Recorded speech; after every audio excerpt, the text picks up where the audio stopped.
민주당이 저를 조국의 명예훼손 혐의로 고발을 했는데, 뭐 조국이 저를 명예훼손 혐의로 고발한다면 그건 따져볼 문제입니다만은, 뭐 어쨌든 그런 상황은 이해할 수 있습니다. 그런데 민주당이 조국을 대신해서, 뭐 조국의 지금 가족을 대신해서 민주당이 저를 고발했다라는 것은 총선을 앞두고 고발을 했어요.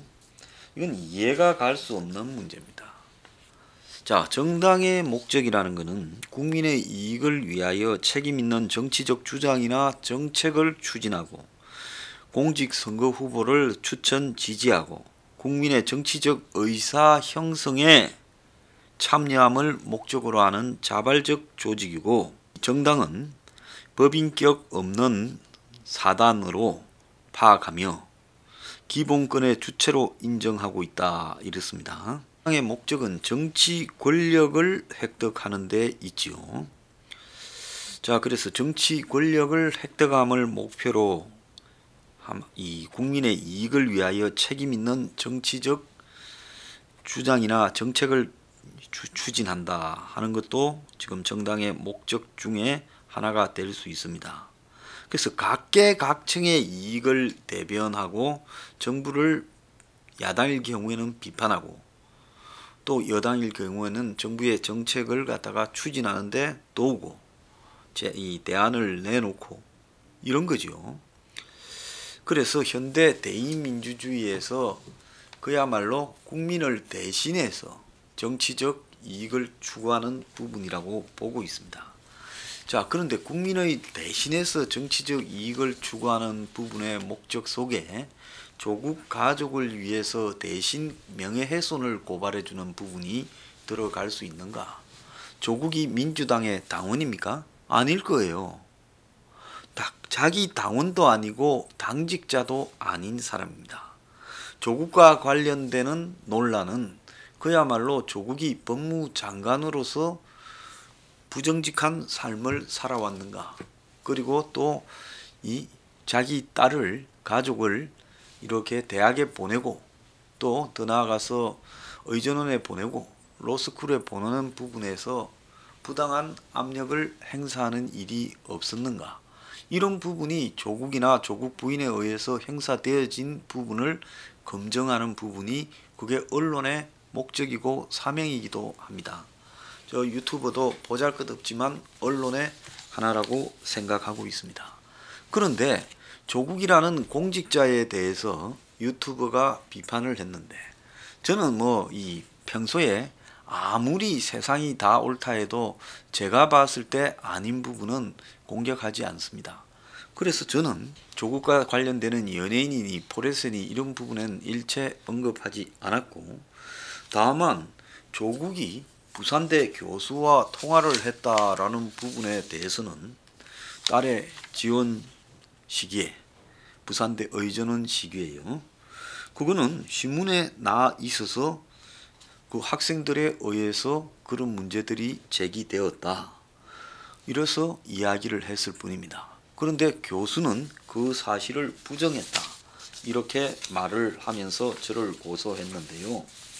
그런데 실제 그 내용에 보면 여간방밖에 없고 호텔이 없어 모텔밖에 없다고 얘기는 했던 것 같은데라고 말한 사실은 인정했습니다. 그러면 굳이 세상의 어느 학부모가 딸이 들어갈 대학 교수한테 개인적으로 알지 못한다고 교수가 이야기했어요. 전화를 해서 호텔 있냐 이걸 물을 수 있습니까?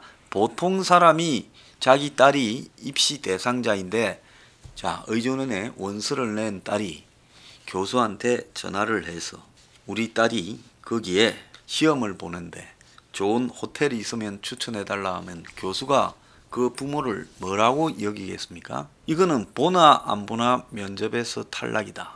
어디서 건방지게 또 입시에 영향력을 미치려고 자기 직업과 신분을 과시하며 전화를 하느냐. 보통은 그렇게 되지 않겠습니까? 조국이 그렇게 말한 부분에 대해 입학위원장이던 사람이 다음에 학생 면접시험에 예비 소집에 이 이야기를 신입생들한테 대놓고 이름만 대면 알만한 사람이 호텔을 추천해달라 했다 말했다고 여러 애들이 정언을 했습니다. 자, 그러면서 애들은 이 교수가 알만한 이름만 대면 알만한 사람이 다 조국딸이라고 인식했다. 자, 그런데 제가 단정적으로 그런 말을 해서 다른 사람들이 유포했다 이렇게 말하고 있습니다. 자, 이 의혹과 추정은 다 조선일보에서 보도된 내용입니다. 자, 그뿐만 아닙니다. 딸이 의전원에 입학하기 위해서 주민등록번호를 바꿨다라는 허위 사실을 갖다가 제가 언급했는데, 조국 딸은 변경 전에 주민등록번호로 응시했고 합격증에도 변경 전 주민등록번호가 기재되어 있었다 이렇게 말하지만, 조국 딸은 6월 12일까지 마감된 원서에는 이전 번호로 해놓고 8월 13일 날 주민등록번호를 변경했습니다. 그래서 합격자 발표는 9월 30일 날 났습니다. 자, 그런데 실제로 이 주민등록번호 변경은 보통 사람일 때는 지금 굉장히 5달 중 걸리고, 또 주민등록번호를 변경하려 하면 아무나 변경시켜 주는 게 아니라 성적 피해를 당했다든지 하는 특별한 사정이 있을 때만 정정할 수 있거나 출생신고 때 잘못됐다면 정정할 수 있다는 겁니다. 그래서 그 정정을 받는 게 쉬운 일이 아니고 5개월 이상의 시간이 걸린다고 합니다. 그래서 정은 또 각종 정빙 자료, 또 백일사진, 돌사진 등이 필요한데요. 자, 그런데 이게 까다로운 부분입니다. 그리고 법원에 낸다고 반드시 떨어지는 게 아니고요. 5개월 안팎이 걸린다라고 합니다. 자, 그래서 원래는 91년 2월 달이었는데 91년 9월 달로 지금 입시가 진행되던 중에 새로운 주민번호를 부여받았습니다. 그러니까 전년도 출생자, 그러니까 한 해 2월 달이면 한 해 학교를 빨리 가지 않습니까? 그러니까 90년도생과 같은 학교를 다니던 부분에서 일반 91년도생으로 바뀐 거죠. 자, 그래서 한 달 앞둔 이 시점인데, 그래서 야당이나 언론에서는 나이가 어려야 합격 가능성이 높아진다라는 생각에 나이를 낮춘 게 아니냐 이렇게 말을 많이 했습니다. 자, 조국은 딸의 생일을 실제 생일과 일치시키기 위해서 이렇게 했다라고 말을 하고 있습니다. 그런데 중요한 것은 조민이 자기가 의전원 합격 후기에서 부산대는 나이가 관건이라고 이야기를 스스로 했습니다. 그런데 91년 출생신고 때 태어나지도 않은 애를 7개월 먼저 출생신고를 하는 일이 이게 가능하느냐는 겁니다. 자, 조민이 의전원 원서 접수 15일 전에 주민등록 생년월일 변경 신청서를 법원에 냈다는 겁니다. 그러니까 이 3월 달에 이제 언제 냈느냐? 14년 5월 26일 날 냈어요. 그런데 원서 접수는 6월 10일 날부터 한 겁니다. 자, 그래서 약 보름 전에 냈고요. 변경 허가가 7월 17일에 났고 8월 13일 날 최종 변경됐다는 겁니다. 자, 그래서 최종 변경 신청이 의전원 원서 접수 전에 이루어졌고, 그래서 진행 중일 때 아마 면접 서류 등에 있어서 어차피 서류야 됐던 것이고, 면접 등 2단계가 진행 중일 때 이미 면접 진행 전에 결정이 난 거예요. 조국 딸의 지금. 그래서 아마 조국 딸은 면접에서 충분히 내가 사실상은 이 9월생이다, 91년 9월생이다라고 주장을 했을 거고, 그것이 반영되었을 소지가 있습니다. 자, 그런데 의전은 합격증에 이전께 있다라는 것은 처음에 냈던 번호, 서류를 처음에 7월 달에 6월 달에 낸 그것이 그대로 돼 있기 때문에 그렇게 났겠지만 실제로 면접에 자신의 생일이 9월이라는 부분을 이렇게 어떤 행태든지 이렇게 반영을 했을 것이다. 그래서 변경 신청이 원서 접수 직전에 이렇게 한 이유는 어떻게든 나이 혜택을 보려고 했다.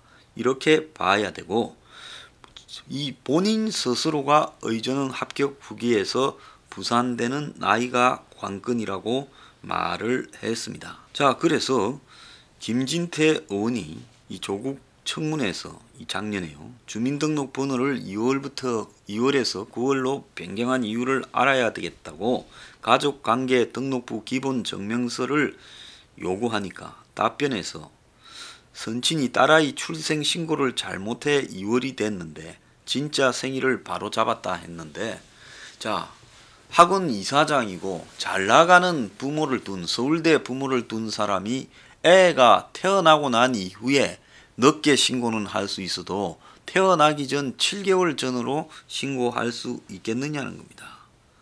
그래서 김진태 의원이 계속 지금 자료를 달라, 출생 장소, 신고일, 신고인 등이 나오는 자료를, 기본 증명서 자료를 달라 했는데 8월 9일 발급받은 엉뚱한 서류인 가족관계 증명서를 복사해 냈다면서 시간을 넘기고 난 다음에 엉뚱한 서류를 냈다는 거예요. 그래서 이 당시 기본적인 출생 장소, 신고일, 신고인 등이 나오는 가족관계 등록부 기본 증명서를 달라 했는데 가족관계 증명서를 지금 줬다는 겁니다. 자, 그런데 선친이 신고했고 애를 학교 빨리 보내려고 그랬다. 지금 그렇게 말을 했다는 겁니다. 조국은 이 관련 서류를 끝내 제출하지 않았어요. 그런데 주광덕 의원이 9월 9일 입수해서 작년에 공개한 가족관계 등록부 기본 증명서에 출생 신고를 한 사람이 아버지 조국이었다는 거예요. 그러니까 조국의 아버지, 할아버지가 신고를 했다 했는데 실제 확인해 보니까 아버지가 했다는 겁니다. 거기에 조민의 출생 장소는 부산 직할시 남구 남천동이고 아버지 조국이 신고했고, 그래서 이 자료가 2011년 7월에 과학기술연구원 키스트에 지금 연수생으로 들어갈 때 조국 본인이 떼서 준 자료라고 합니다. 그래서 조국이 이 사실과 관련해서도 거짓말을 했죠. 자, 그래서 이것을 보면 실제로 옛날 생일을 입학 지원서에 적었더라도 입학에 유리하도록 늦춘 생년월일을 활용했을 가능성이 충분하다. 자, 선친이 신고했댔는데 조국 본인이 했다는 겁니다. 딸이 어디서 태어났냐 물으니 서울의 대학병원에서 태어났다고 말을 했다는 겁니다. 그러면 대학병원에서 태어난 아이를 출생 증명서도 없이 어떻게 신고했느냐 이렇게 말하니, 자, 신고하셨을 때는 어떻게 했는지 나는 자세히 알지 못한다. 출생 증명서가 없어도 신고는 가능하다. 병원에서 태어났으면 출생 증명서를 발급해 주는데 그걸 안 하고 인후 보증서로 대체했느냐 하고 김진태 의원이 물으니까 그런 것 같아라고 말을 했습니다. 그래서 23년간 생년월일을 변경하지 않다가 의전은 지원 직전에 변경한 이유가 뭐냐 물으니 어물어물 했던 겁니다. 자, 조국의 딸 조민 생일을 바꿔준 2014년 당시 창원지방법원장은 출생 시에 서류를 위조했을 거다 이렇게 글을 적었다고 합니다. 자, 조국은 지가 출생 신고를 한 걸로 돼 있는 서류가 나오니까 당시 착오였고 선친이 한 게 맞다라고 합니다. 자, 이런 부분들을 제가 이야기했다고 저를 민주당이 명예훼손으로 그래요. 민주당은 도대체 공당입니까? 조국 법적 대리인입니까? 창피하지 않습니까? 그것도 공당이면요, 청와대의 정치적 신여가 되어서 충분히 합리적으로 제시할 수 있는 문제에 대한 이 조국을 대신한 앞잡이 역할로 고발 대리인을 수행했어야 되겠습니까? 제가 오늘 경찰에 갔다 오겠습니다마는 피고발인으로요. 정말 이런 창피한 행동을 그만두기 바랍니다.